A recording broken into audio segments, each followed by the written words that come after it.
Aujourd'hui dans le Bitcoin, pour commencer, je tenais à m'excuser à Carl de Moon. Je suis allé un peu fort la semaine passée. À tous ceux qui diront ouais, Carl de Moon, il fait que des analyses sans intérêt, c'est faux. Il fait également du chant, comme on peut le voir ici. Il a un profil musique Apple de 2012. Voilà, Justin Carl de Moon, tout simplement, avec sa coupe de cheveux. Et on va écouter vite fait un peu à quoi ça ressemble, c'est parti.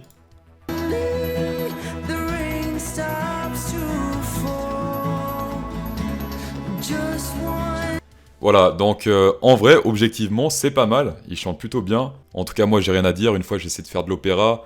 On aurait cru une 4x4 qui arrive pas à démarrer. De toute façon, Carl de Moon en équipe pour juger. Seul Dieu peut juger si on compte pas les magistrats.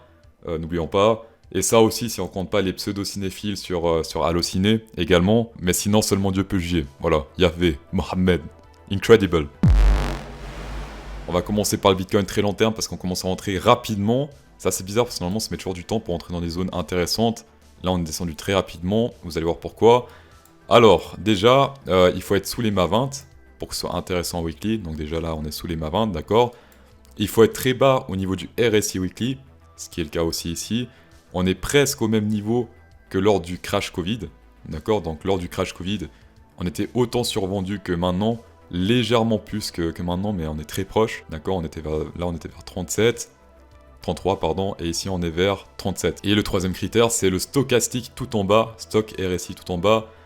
Donc si ces trois indicateurs sont combinés, eh bien en général c'est un signal d'achat, d'accord, pour du long terme. Alors cette stratégie fonctionne, sauf que des fois on a quand même des chutes assez incroyables après l'achat, par exemple ici, d'accord, ici les indicateurs étaient combinés, c'était en 2015, voilà, on était combinés sous les mâts rouges, très bas ici sur le RSI, très bas sur le stock RSI. Et après, on a chuté encore de...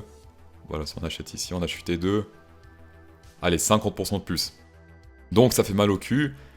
Pour éviter que cela se reproduise, d'accord, bah simplement, qu'est-ce qu'on peut faire?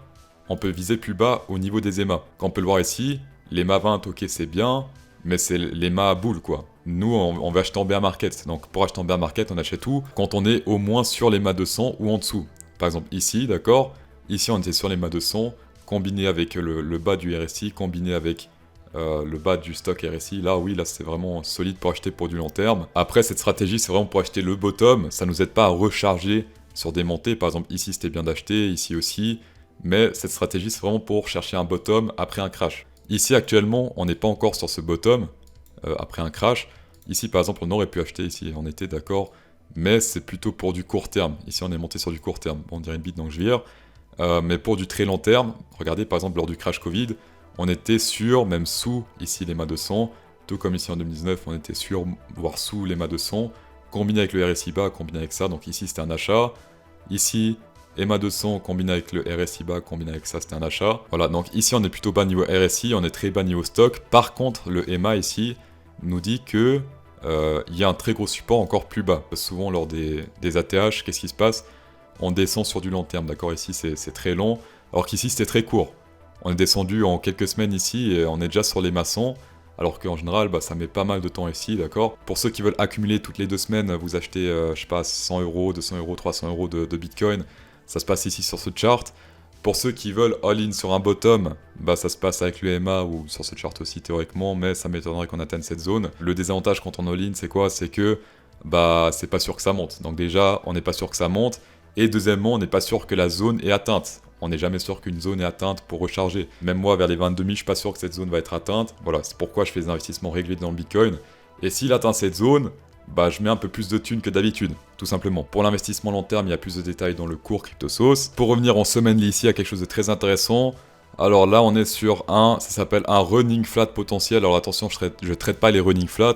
Par contre, ce qui est très étrange ici, regardez bien, c'est que au niveau des tops et des bottoms, on a 2 rebonds exactement ici, d'accord, donc sur cette ligne parallèle, et 2 petits rebonds ici, exactement sur cette ligne, d'accord, donc on a 4 rebonds au total avec ce range parallèle. À la seconde près, là, on teste ce bottom à nouveau ici. Si ici il y a un signe de force, ça peut être très intéressant, pourquoi? Parce que dernier recours pour confirmer une divergence ici, voilà, comme d'hab, ici ça descend, là ça monte, légèrement, d'accord, là on monte, là on descend, divergence boule potentielle, pas confirmé par le VMC, de toute façon c'est jamais confirmé sur une bougie rouge. C'est une boule verte qui apparaît ici en semaine, ça peut être plutôt bon, en tout cas pour l'instant c'est pas le cas.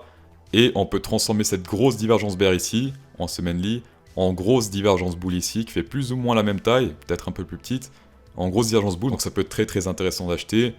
Pour ceux qui traitent les divergences ici, personnellement j'ai acheté s'il y a une divergence qui est confirmée ici, d'accord. On va passer au Nasdaq parce que c'est très important d'observer le Nasdaq. Il est en train de se péter la gueule, donc c'est très dangereux ce qui est en train de se passer. Il a confirmé la cassure de cette neckline ici, la bougie de la semaine passée. Le marché ouvre à 15h30, heure française, voilà, donc heure de Paris. Donc attention à ça, ça risque de swinger ici dans quelques minutes. Pour l'instant, bah, on a pété ça, mais ça risque de saigner encore plus. Pour les targets M, il y a la petite target et la grande target. Première target ici, deuxième target, voilà. Je traite pas avec ça, d'accord, je préfère faire des Fibonacci. Alors pour les Fib, il n'y a pas grand chose à part le bottom de ce crash Covid, on met au top. Et première target théoriquement ici, vers les 0,382, 12 950, d'accord, donc c'est très bas. Ça ferait une chute de, ici, depuis le top jusqu'à là, première target, moins 22%. Et lors du crash Covid, on a fait combien? Moins 31%. Ça reste moins que le crash Covid, mais c'est que la première target, d'accord. Après, bien sûr, il peut aller bien plus bas. Quand on dézoome, on peut pas parler de crash, mais quand on dézoome, on peut parler de bulle, d'accord? Parce que là, depuis 2010, ça fait que monter. Voilà, les gens qui ont acheté ici en 2012, ils vont vendre un jour ou l'autre. Ils n'achètent pas pour investir à jamais dans une action. S'ils investissent dans une action, c'est pour vendre quelques années plus tard. Les gens qui ont investi ici et qui veulent toujours, ils s'en font une chier de thunes. D'accord. Même les gens qui ont investi par exemple ici en 2020, ils sont là actuellement à 100% de bénéfice, c'est beaucoup. D'accord. Donc oui, à un moment ils vont vendre. Donc ceux-là ils vont vendre, ceux-là ils vont vendre. Et la bulle va éclater et ça risque de faire très mal. Voilà. Après oui, je sais, les banques impriment des billets à l'infini pour que ça pète pas la baisse. Sauf que ça peut pas durer à l'infini. Voilà, s'il y a une chose à retenir, le Nasdaq impacte le BTC qui impacte les alts. Donc si le Nasdaq se pète la gueule, Bitcoin se pète encore plus la gueule, et les alts se pètent encore plus la gueule que le Bitcoin. D'accord, il y a certains alts, ils sont là actuellement à moins 70, moins 80%, pendant que le Bitcoin, il est à moins 50. Pour s'intéresser sur du long terme sur le Bitcoin, il faut au moins attendre que le Nasdaq se stabilise. D'accord, une stabilisation. Alors c'est assez rare qu'il stabilise, souvent ça monte ou ça descend, il fait rarement des ranges. Ouais, genre là, des pseudo-ranges, des trucs un peu comme ça, d'accord.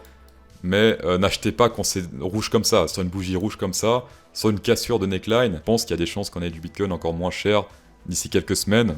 Après, tout dépend de ce que va faire le Nasdaq. En tout cas, pour l'instant, il a confirmé la cassure de cette neckline. Ouverture du marché dans 40 minutes, là, quand je tourne la vidéo.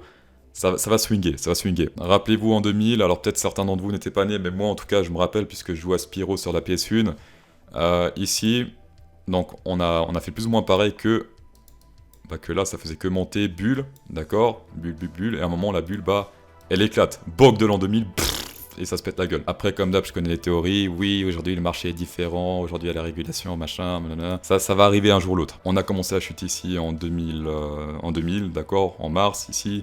Et on a fini fin 2002, donc presque 3 ans de chute, de crash, c'était chaud. Voilà, et après ici on a le halving et ça remonte, je rigole. On est lundi, de lundi à vendredi, on active tous les accès sur cryptosauce.fr. Ceux qui ont acheté ce week-end, vous aurez les accès aujourd'hui. Et ceux qui achètent aujourd'hui, vous aurez dans maximum 24 heures les accès au cours. Voilà, cryptosauce.fr, plus de 5 heures de vidéo pour la modique somme de 89€. 101 USDT, ça fait environ 89€, voilà. Tapez dedans.